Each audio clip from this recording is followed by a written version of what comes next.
Obesity levels worldwide have more than doubled in the last 30 years, claiming more than 3 million lives every year. While British experts state that by 2050, obesity will cost us £50 billion a year, crippling the NHS. The epidemic has already brought one small town in the American Southwest to its knees. McAllen, Texas, has the highest rate of obesity in the USA, and the consequences have been shattering. Where America leads, Britain so often follows. So I'm here to investigate how obesity impacts on all aspects of life, from birth right through to death, because it's a possible future for us back in the UK if we don't change our ways.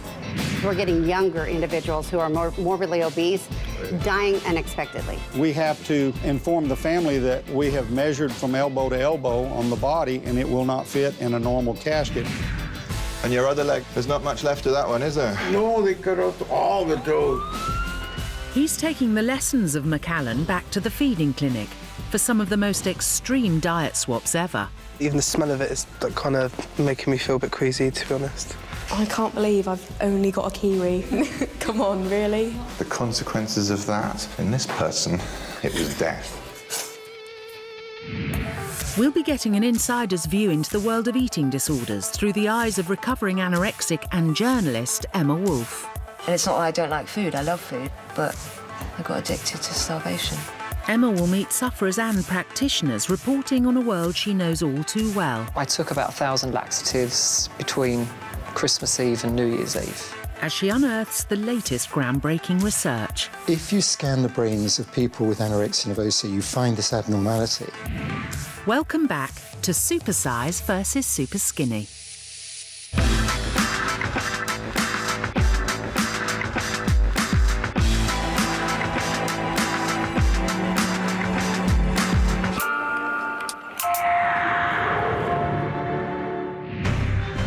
As a nation, we're getting fatter. Over 1 in 4 of us in the UK is obese. In America, that figure is much, much worse. In the USA, nearly 78 million adults are obese. That's 1/3 of the population. Dr. Christian's headed stateside to investigate America's new fattest town for a stark glimpse of our potential future here in the UK if we don't mend our ways. The city of McAllen is America's worst offender when it comes to obesity rates, with nearly 39% of the population having a BMI of over 30. And I'm about to meet someone who, on a daily basis, sees the devastation that this epidemic is causing in all its gory detail. Dr. Norma Jean Farley is McAllen's forensic pathologist. Carrying out hundreds of autopsies at the city morgue, Dr. Farley has seen close up just what a devastating impact obesity can have on the body. What percentage of all the bodies that you do an autopsy on would you say are obese? Just obese, probably 40 to 50% are obese. That's quite shocking. We're getting younger individuals who are more morbidly obese, Really? dying unexpectedly. And that's when we start noticing that there may be a change or a trend.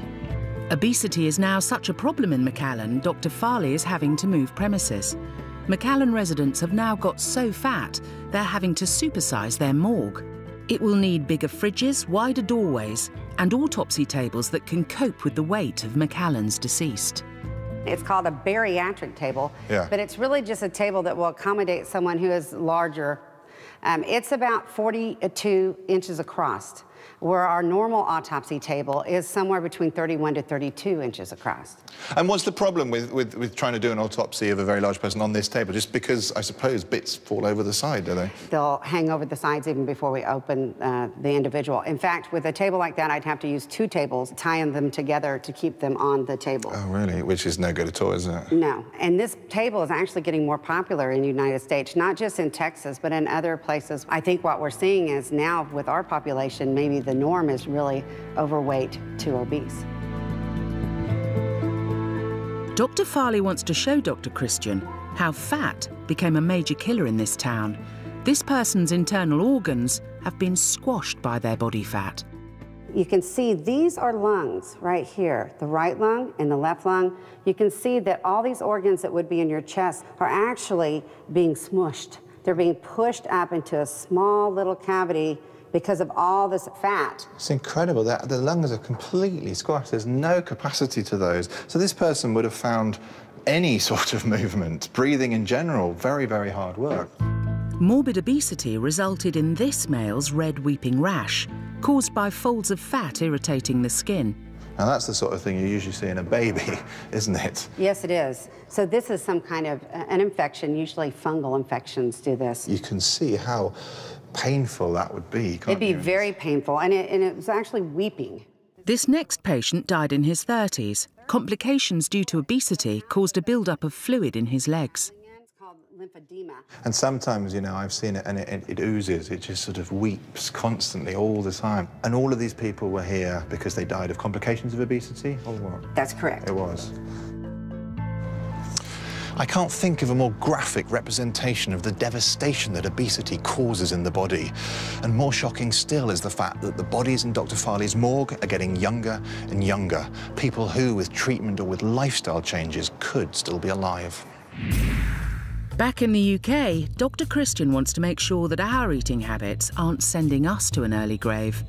He's brought together 8 supersizers and 8 superskinnies, whose terrible diets are at opposite ends of the scale. I've brought together 16 people with some truly terrible eating habits. By pairing them up and making them swap diets in my feeding clinic, I'm hoping they'll start to understand the vital changes that they need to make to turn their lives around. LJ, come and join me.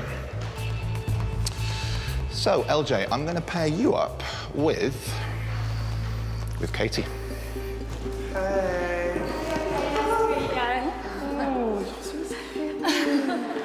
Wow. That's pretty shocking. I can get all around. You can't do that to me. I got with 2 hands. I'm going to be kind of poking you in the face going, there's a chocolate bar, come on, eat it, eat it. Like I could snap her into 2. She must not eat, like, literally anything. So, yeah, I'm a little bit scared that I'm going to be kind of given air and dust. I have 3 meals a day. Don't think they're going to be quite the size that he eats. Katie is an incredibly fussy eater and survives on childlike portions, whereas LJ eats too many portions and it's usually greasy Chinese takeaway. I'm hoping that they'll work together to overcome these bad eating habits. 24-year-old LJ Marley works in a Chinese takeaway, and you'll never guess what his favourite food is. Yep, Chinese takeaway. Tipping the scales at 24 stone 4 pounds, LJ simply loves to eat. And the result is a 59-inch waist. It tastes good, it feels good. Like, yes, this lush. The biggest part of LJ's life when it comes to food is lots and lots of takeaways. Ah, thank you very much. I get to work and the first thing I have is boiled rice and curry sauce. And chips, followed by snacks and even more Chinese. So I can go back and back and back. And there's no one kind of sat there really judging me. You know, I can do it as much and as often as I like. Good evening, Super K. When the call comes in for a delivery and they give me the address and they're like, oh, it's flat 43, and it's instantly, oh my God, flats. And I'm thinking, for Christ's sake, I've got to go up those stairs. Thank you very much. I am knackered. Then I would take a meal home and I'd probably already eaten 2-3 meals at work. Oh, go on, pass my chicken ball. Even after meal number 5, it's hard to resist the secret snack cupboard. So, so what have we got this evening? Yeah, I'll have that one. I'll have that one as well. You know, I kind of wake up in the morning, look down, and it's like, Christ, that's a lot. Out-of-breath walks with pet dog Dolly are worrying LJ further. You know, I'm almost 25 stone. That's not right. But I worry for the fact that I'm going to be one day walking with my dog and I'm going to collapse having a heart attack. Yeah, it upsets me to think what sort of pain I would probably put my family through. It's very selfish to think that I'm doing this to myself, potentially one day drop down with some form of health problems, all because I'm fat. Whilst LJ's dependency on takeaway has caused his weight to balloon, the opposite is true of our super skinny. I'm trapped in like a 12-year-old's body. It makes me feel horrible. I feel like I'm not a woman. In Morecambe, Lancashire, 26-year-old mum of 2, Katie Reeve, has something in common with her kids. Do it again! Her childlike portions. As a busy mum, Katie claims to have no time to eat. Her limited kid-sized daily diet begins with 2 slices of toast. Lunch is a takeaway burger, whilst dinner is a paltry slice of pizza. But surviving on just 1,500 calories a day is definitely taking its toll. I hate being this skinny. I sort of look at myself in the mirror and think it's disgusting, it's absolutely hideous, and it's not normal. My energy levels are quite low, and I'm assuming that's down to my weight. The only time Katie managed to put on weight in the past was when she was pregnant. The heaviest I weighed was 7.5 stone, and that was literally the day before I gave birth. The second my kids were born, the weight went within minutes. And it's not just Katie who's increasingly concerned about her weight. What do you eat this day? Just the usual. Her weight has put a lot of strain onto our relationship. It's been getting Katie down for many years. Oh, I'm very paranoid that people are looking at me and judging me on my weight. Is everybody hungry? Yeah. Although Katie ensures the rest of her family are well fed, she clearly needs a helping hand when it comes to putting on weight herself. I think my weight's a big issue, and once I get that sorted, hopefully I'll be a happier person. It looks like fussy Katie will have her work cut out if she wants to put on any weight. But before Supersize and Superskinny enter the feeding clinic, Dr. Christian is giving LJ a Supersize kick-start. He's sending him to America for a terrifying glimpse of his possible future if his dire diet continues. I'm feeling pretty apprehensive with the thought of meeting someone that's bigger than me, but yeah, it's a little bit scary.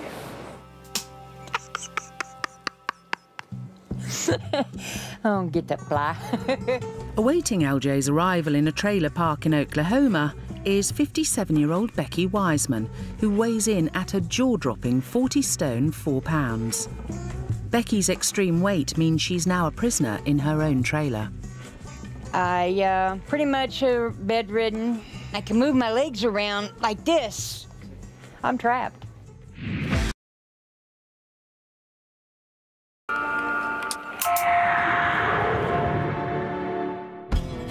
"24-stone takeaway delivery driver LJ Marley has arrived in Oklahoma to get a glimpse of where he's heading if he doesn't change his terrible takeaway habit. He's en route to meet Becky Wiseman, who at over 40 stone has let her takeaway habit take over her body. Becky's bulk makes it impossible for her to look after herself, and daughter-in-law Stephanie has moved in to become her full-time carer. Once you reach a certain mobility level, you're up a creek. A lifetime of comfort eating has left Becky with serious health problems. She has to wear an oxygen mask to help her breathe and takes a cocktail of drugs to battle diabetes, thyroid problems and congestive heart failure. She could die in her sleep because of the weight around her heart. And that is my biggest fear. Even the simplest things are a major struggle. If I have to pee, I just pee.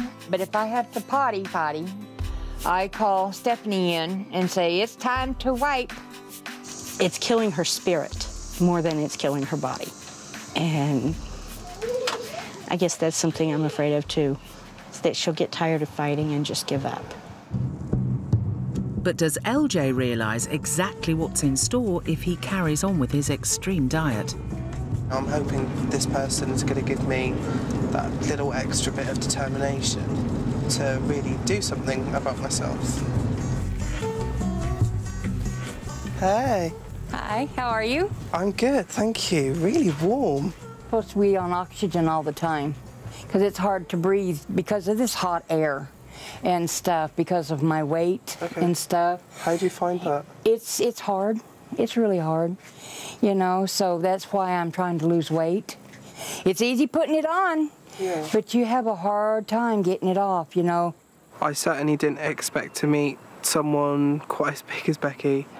LJ is about to find out what it means to try and keep clean when you weigh nearly 600 pounds. I do this about once a week. Oh, lovely. She has to come outside to be hosed down. It's like almost like she's being treated like an animal. Okay. And what I do, since I can't reach down here, she usually uses the wash rag and washes my legs and stuff. It gets really dirty underneath there, and then she goes down in between my toes. That's where it tickles. How do you feel about having Stephanie do it for you? I'd rather have to be able to do it myself, but, you know, when you have this in your way, you know, it's kind of hard to bend over to do it. Do you ever worry that you may ever get to a stage where you won't be able to do all of it? Yeah. I don't ever want to get that far. Becky is desperately trying to take control of her weight. She's now on a calorie-controlled diet in the hope that she'll be considered for potentially life-saving weight loss surgery. Make sure that thing don't move. Today is weigh-in day. Becky is now so large she needs to be weighed using specialist scales. 1, 2, 3. Oi. But physically getting out of the house is half the battle.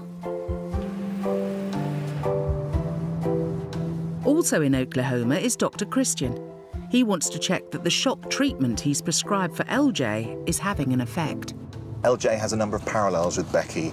They both use food to comfort eat. Unfortunately, Becky, it's now got a stage where she's going to have to make drastic measures in order to change her lifestyle around. I know she's trying to diet at the moment and lose weight with the hope of getting bariatric surgery in the future.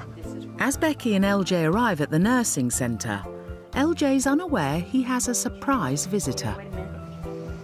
Aha, LJ. Oh my God. How are you? And you must be Becky. Yes. Becky, I'm Christian. Oh, nice to meet you. The doctor who's going to be looking after this young man. Oh. Becky is hoping she will have lost 10 pounds to weigh in today at 545 pounds. All right, let me center here. What's it read? Oh no, don't tell me. 559. Oh God, that's water.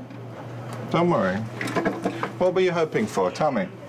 No. Oh, but don't cry. I was hoping another 10 pounds at least. God, it hurts. It hurts, it really does. Back at Becky's, and Dr. Christian wants LJ to see how extreme obesity is having a devastating impact on Becky's health. At over 40 stone, she's already suffering from high blood pressure, sleep apnea, and congestive heart failure. You reach a certain point where things actually just get harder and harder. So Becky's reached a point where her joints ache, but we need to get her moving. She can't breathe properly, but we need to get her moving. But all these things are stopping us being able to get her moving. I think medically for you, bariatric surgery, weight loss surgery is going to be your best bet. If I can get that bariatric surgery and I can get something done, boy, I'm going to be moving like you wouldn't believe. Time for Dr. Christian to find out if LJ's supersized wake-up call has hit home. So how have you found it all here in America? It's been a great lesson, and it's also been a bit of a shock as well. That was something I hoped it would be. I think you'll find Becky's in such an advanced state of ill health, and most of her problems, if not all of her problems, are related to weight. I can't imagine the embarrassment she must feel, and it was genuinely upsetting. I'm going to leave you with Becky to say your goodbyes and things, and I'm going to see you back in London. Okay? Cool. Thank you very Good much. luck with it all. See you. Bye-bye. Hello. You all right? I'm fine. I'm going to make a move now, but I just wanted to say thank you so much for having me. I'm going to miss you. It kind of puts things into perspective that I need to change my life and I need to do something about my health. Otherwise, I'm going to be, just like Becky. It's time for LJ to head home, where the hard work will begin. Don't cry, because you'll make me cry. We'll see you later. Take care of yourself, OK? Miss you. You take care of yourself. Okay. Mwah. See you soon. OK. Bye. Bye-bye. Back in the UK, will the shock of meeting 40 stone Becky be the catalyst LJ needs to change his ways? And will Katie rediscover her appetite? Dr. Christian has asked our Supersizer and Superskinny to join him in the feeding clinic for an intense 2 days where they'll swap their terrible diets. Weighing in at 6 stone 9 pounds, tiny mum of 2 Katie lives on a diet of little bits of stodge. Her child-sized portions and limited food choices means she undereats by over 500 calories a day. I want to talk to you a little bit about your food. You are very, very, very, very tame when it comes to trying new foods, aren't you? Yes. You eat like a mouse. So I didn't think my quantities were that bad either. I thought it was quite a normal, average-sized portion. If you get sick, which actually is not an unreal possibility, looking at your nutritional intake, who's going to look after your kids then? That's me. And who's going to be happy about, you know, not being able to look after your kids? You're not, are you? No. Yeah, I didn't think my diet was that bad. I just thought it was normal, it was average. So I'm really shocked. Whilst finicky Katie needs to take more time to eat, LJ has no such problem. He weighs over 3 times as much as Katie. At 24 stone 4 pounds, he's 12 stone 7 pounds overweight, putting him at an increased risk of stroke, heart disease and diabetes. Your current calorie intake is pretty much enough for 2 grown men. You're eating for 2. Wow. The rate you're currently eating, you will continue to put on weight, all right? It's time for Supersize and Superskinny to swap diets. The first meal is breakfast, which for stuck in a rut Katie is always 2 slices of toast and a cup of tea. LJ's breakfast is mammoth, with 2 eggs, 4 slices of bacon, 2 sausages, 3 hash browns, beans, fried mushrooms, tomato sauce, 2 slices of toast, 2 slices of bread and butter, a pint of squash and a cup of tea. Right. That's mental. Oh, bless you. Fantastic. Oh, it's like a lot bigger than what I do. So do you think you would eat more if someone else cooked it for you? Definitely, it's all convenience. It's having the time and the energy to actually do it all, because my energy levels are so low, running after the kids all day. Do you know, eating something like that would give you the energy you need to kind of get your day going. Katie is kind of hiding behind the fact that she has children and, you know, she's busy and stuff, which, yeah, that's fine, totally get that. I kind of think that's a bit too much of an excuse. Even though she's faced with a huge plate of food, Katie gamely tries to work her way through LJ's massive breakfast. And doesn't do too badly at all. This is small. This is like a children's portion. At first it was like, oh my God, wow. And now it's like, oh, I'm never going to get to the end of it. I don't want this to sound mean, but I'm starting to get annoyed that you're leaving bread and you're leaving tomato sauce. Kind of got to open your eyes a bit. This is big. I've not done that bad, though. Yeah, that's pretty pathetic, to be quite honest. So. And if LJ's breakfast wasn't bad enough, this Supersizer has a supersized takeaway habit. Dr. Christian has arranged a cooking lesson with a twist to show LJ just how unhealthy his Chinese meals are. LJ, welcome to my all-you-can-eat Chinese buffet. Oh my God. Not just all you can eat, but all you do eat. Because this is what you get through in just a week. Shut up. Are you serious? I'm very serious. Wow. Put it in. Whoa. In just 1 week, LJ will eat 12 takeaways. That's 9 cartons of rice, 10 portions of chicken. You have plenty of sauces on there. And 4 bags of prawn crackers. This is only Chinese takeaway. You have an awful lot of other foods on top of this as well. Yeah, that's pretty sickening. What's most concerning for me is that you have no idea of what's in it. But don't worry, because today is your lucky day, because I've worked that out for you. Oh, great. Within 1 year, LJ will consume over 27 litres of oil from his Chinese meals alone. Even the smell of it is kind of making me feel a bit queasy, to be honest.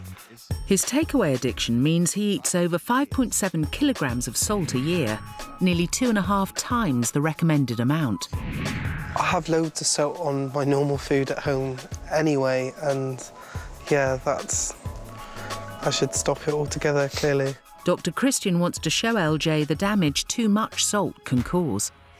What have we got here? A brain. This is the brain of someone who has died because of a brain injury. OK. It's what we call a cerebrovascular accident or a stroke. Can you see this part here? This is an area of brain that has died because of a blood clot. My granddad has had strokes and he just had one recently. Sorry, I'm getting upset because that's like... High salt diet is a risk factor for developing high blood pressure. And one of the consequences of having high blood pressure is stroke. There is a family history of this already. So I want you to be very, very, very aware that this is a real risk for you. So all I'm asking you to do, actually, is to make the right choices. I've never, ever linked my eating to having a stroke, never in a million years. And to know that what I'm doing currently can have such a drastic result as having a takeaway, it's...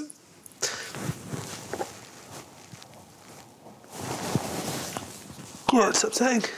It's upsetting. In the feeding clinic, it's time for lunch. Fussy Katie gave LJ's monster breakfast a good go, and it's time for round 2. Curry sauce, rice, chips, and prawn crackers. I can't believe how much you're eating. Oh my God, it's gonna get covered in curry sauce. I hate curry sauce. Does it smell? No way. Oh my God, this is like the worst meal you could ever give me. And LJ served with another tiny bread-based meal. This time it's a toastie. So what's in this? Ham and cheese. Just ham and cheese? Yeah. Nothing else, no tomato? I'll happily swap back with you. Oh my God, I'm gonna be sick, you'll have to excuse me.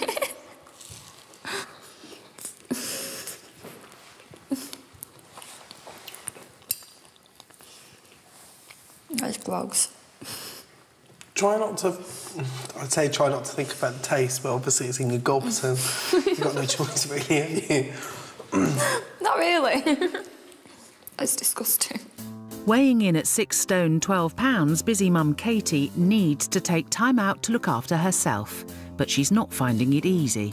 I kind of feel a bit selfish. It's like, it's bad that I'm kind of doing something that's just for me. You're just doing something quite naturally for yourself, and by doing that for yourself, you're being a better mum. I want you to make me a promise that you're not going to say that sentence, it's for my babies. It's for you. It's still going to be about my kids. No. It's always about we stop it here now. Right, so let's make a promise, yeah? Okay. You look, put foot down, we'll shake on it. Just you. Just for me. Just you, yeah? Life-changing for me. If only Katie's newfound determination extended to lunch as well. I'm sorry, LJ, but you're going to shout me because compared to breakfast, I've done a pitiful attempt. Well. I tried the curry. At least I tried it. But yeah, I'm not a fan. I kind of feel she let herself down by not really getting into it. Katie is not trying hard enough. She must push herself to try new foods and new flavours. She has to get over her fear of the unknown if she's ever going to succeed. Next up is dinner, and while 24-stone takeaway binger LJ seems happy with a child-sized portion of lasagna... Oh, I can feel my tummy go, Picky Katie is not thrilled with her plate of chocolate. I'm dreading tomorrow. I'm praying no more curry, no more spices and no more chocolate. But today isn't over yet.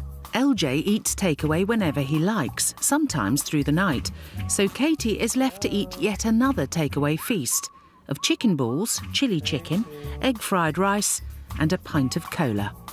LJ, you ain't serious. Oh, but he is. These chicken wings are actually quite nice. OK, good. Tastes better during the day. I can't believe LJ gave me a takeaway in the middle of the night. I love my sleep far too much and I weren't impressed. LJ's eating habits may be giving Katie cause for concern. For those suffering from an eating disorder, every meal is a struggle. Eating disorders devastate lives. They have the highest mortality of all mental illnesses. 20% of sufferers will die, either from medical complications or from suicide. My name is Emma Wolfe. I'm 34 years old and I'm recovering from anorexia. Emma is one of the 1.6 million people in the UK affected by an eating disorder. She's written a book about her experience of living with anorexia and also writes a weekly column on the subject. Every Tuesday when the column comes out, I probably get about 50 emails, and it's quite upsetting for me. Emma suffered from anorexia for over 10 years, but at the age of 34, she's now in recovery. By sharing her own story, she wants to inspire others on how and where to seek help. I know only too well the devastation that eating disorders can bring. As a journalist, I want to take a look inside this world and find out what's really going on. And I think having been through it myself, it kind of gives me a license to ask some of the questions that other people might not think to ask. Across the series, Emma will be meeting men and women who share their own personal experience of the shocking reality of life with an eating disorder. Emma begins with her own story. I'm one of 5 children. Personally, I was, I think, very outgoing, very sociable, loved my food, loved eating, enjoyed all the childhood treats and parties and things like that, birthday cake and all of the normal foods that people eat. In my teens, I never really had an issue with body weight or shape. And I think I was confident. I felt attractive. I had lots of boyfriends and lots of good friends and stuff like that. So for me, really, eating problems didn't come about until I was 19. I'd just come back from spending a year in New York. It was my gap year between school and university, where I'd been very, very happy with a boyfriend out there. And our relationship ended. He ended it. And that was where it all began. That was my first year at Oxford University. And I basically stopped eating. And it wasn't to do with wanting to look a certain way or anything like that. It was just about... It was about punishing myself. It was about not being good enough and not being good enough for him. And so I stopped being good enough for myself, I think.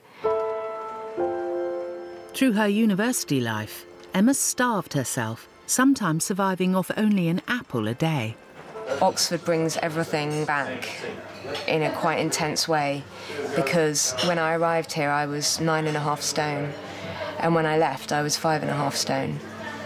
So I basically lost nearly half of my body weight in these 3 years, and I lost some of my mind as well. It's really hard to explain how it happened, but it tapped into something in my brain that worked. And it's not that I don't like food. I love eating like anyone else, but I got addicted to starvation. It's that internal warfare which I think is at the heart of anorexia. It's somehow you've waged war on yourself and you get locked into this very, very strange, desperate fight against all the things that a body needs. After years of battling against her eating disorder and with the support of a therapist, Emma is now in recovery. For me, enough was enough. When I turned 30, I had started to face some home truths.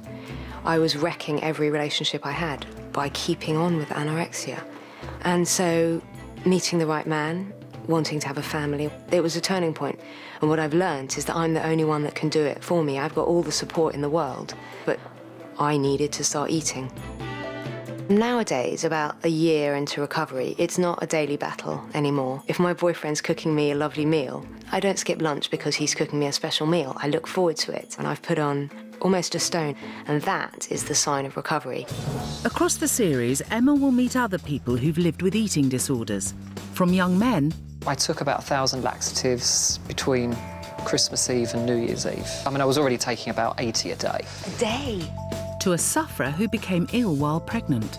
Even though I was rock bottom, there's a part of me that still wanted to get well because I knew I had the children to live for. Emma will investigate anorexia running in the family.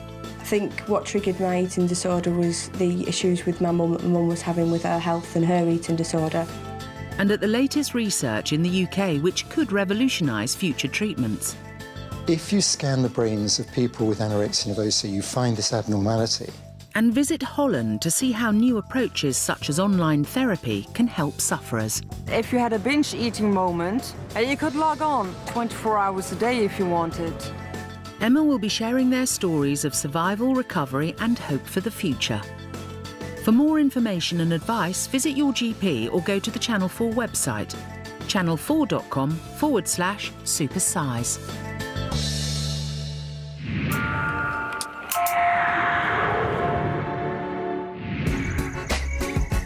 It's day 2 in the feeding clinic and time for breakfast. While Katie sits down to a panini with cheese and ham and a pint of cola, LJ yet again faces 2 slices of toast and a cup of tea. This is boring. This is, you know, I don't do boring food. Well, look, I'll tell you what, if I get a cheese toastie for lunch, I'm going to be livid with you, absolutely furious. About as angry as I'm going to get if I get curry sauce again. Oh dear. I'll be back, I've got more for you. It's lunchtime, but it feels like Groundhog Day. No. This is gross. Yep, it's more curry sauce with boiled rice, fried chicken balls, barbecue sauce, prawn crackers, a liberal sprinkling of salt and a pint of flavoured water. Oh, it's so not even funny. LJ isn't best pleased with his meal either. Oh, another toastie, but this time it didn't have no cheese in it. It was just ham. You need to try it. This is about progressing, at least trying it. I want to cry. It's tasteless. It's horrible. Well, this isn't very satisfying either, to be quite honest. You know... I can't eat anymore. I'm really sick. That is seriously gross. Really? I'm sorry. No, you can keep that. I'll starve. OK. Do you give up before you even started eating it? You give up? Basically. Suddenly, it's all too much. That's it, lunch over. over. Take 5 minutes, go upstairs and take 5 minutes.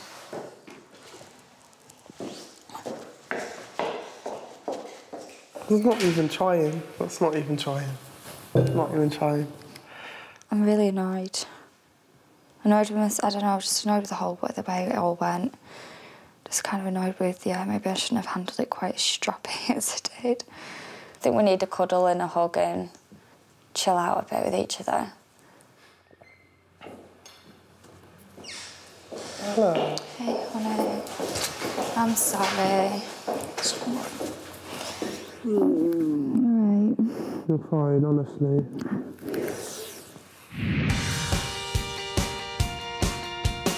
It's the last meal in the feeding clinic, and at over 24 stone, overeater LJ seems to have turned a corner in his attitude towards food. He's happy with his smaller portion of sausage casserole and mash. But will undereater Katie give her takeaway meal of special fried rice, chicken skewers, barbecue sauce and cereal bar a try? This makes me really excited. That sounds so sad. Finally, food. Are we going to try this sauce then? Let's have a go. Come on, let's see it. OK. Amazingly, Katie digs deep and really gives her final takeaway a good go.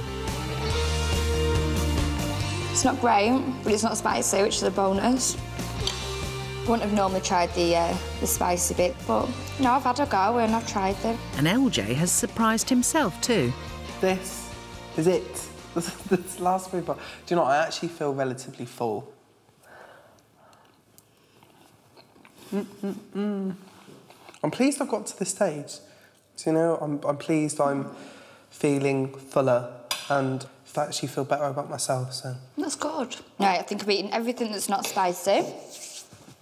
Main thing is, though, is you tried it, so well done on trying it. You gave it a go and you didn't whinge about it.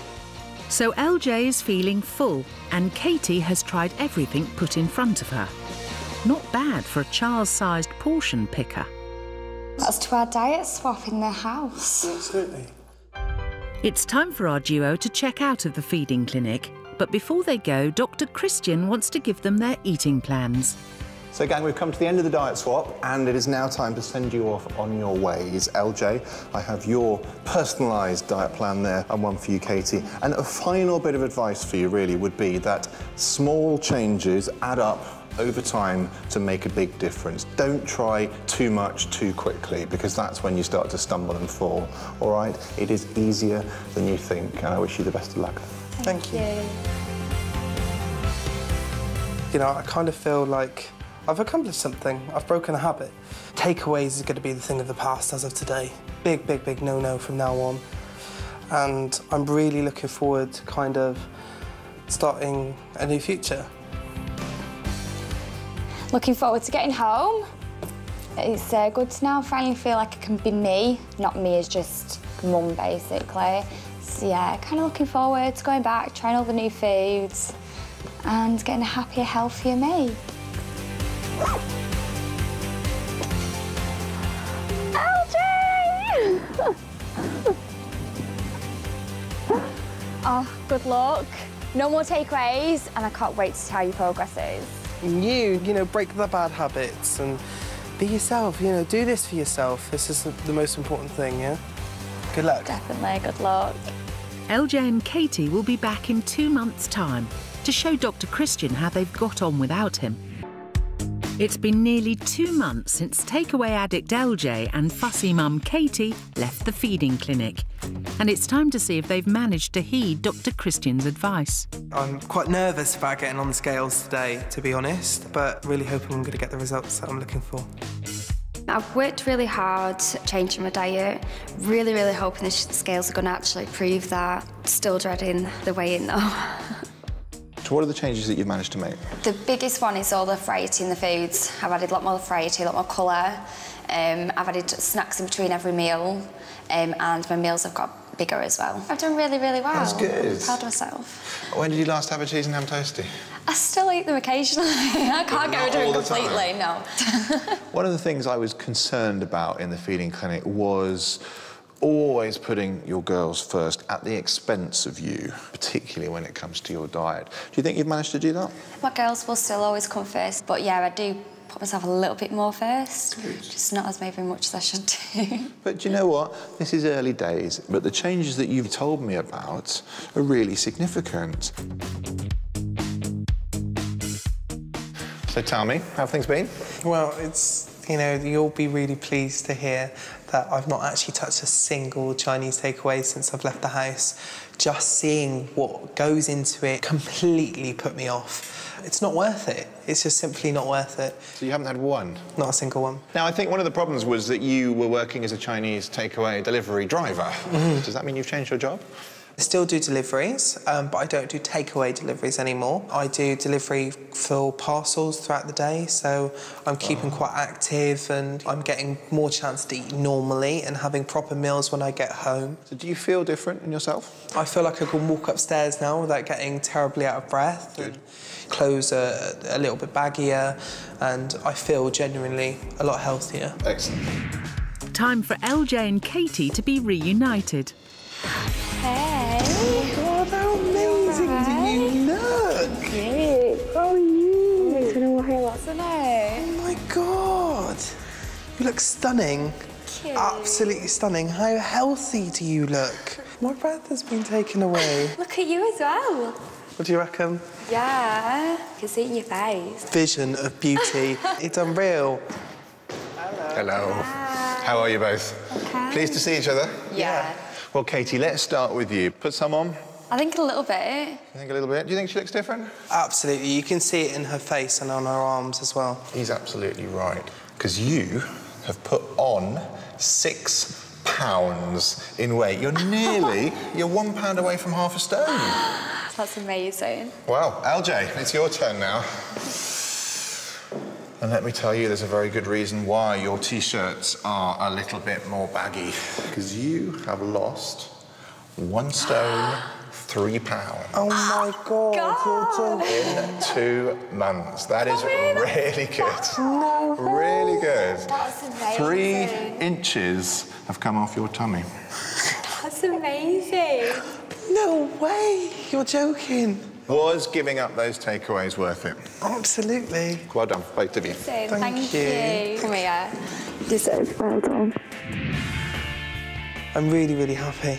Done it for myself. The future is hopefully a healthier and slimmer LJ. It was definitely worth all the hard work in the end. I'm totally proud of myself. I did not expect that weight gain, and I think that's an amazing achievement. Me and LJ are definitely going to stay in contact. We've got such a great relationship. It really is a friendship for life. Next week, food addict Joe faces up to meal dodger Ross. Sorry, I don't even know why I'm crying. Watching you eat all that and you struggling. Sarah. You'll be fine. Dr. Christian's back in McAllen, Texas, investigating the effects obesity is having on the city's busiest hospital. And your other leg, there's not much left of that one, is there? No, they cut off all the toes. And Emma Wolfe investigates whether anorexia runs in the family. I got an eating disorder because at the time my mum was suffering from an eating disorder. And we're back tackling the weighty issues next Tuesday at 8. It's all about being single at the moment. Doc's got some style secrets to bag one lady some eye candy. That's here tomorrow at 8. And the lovable singletons return, back on the dating scene with the Undateables here next on 4.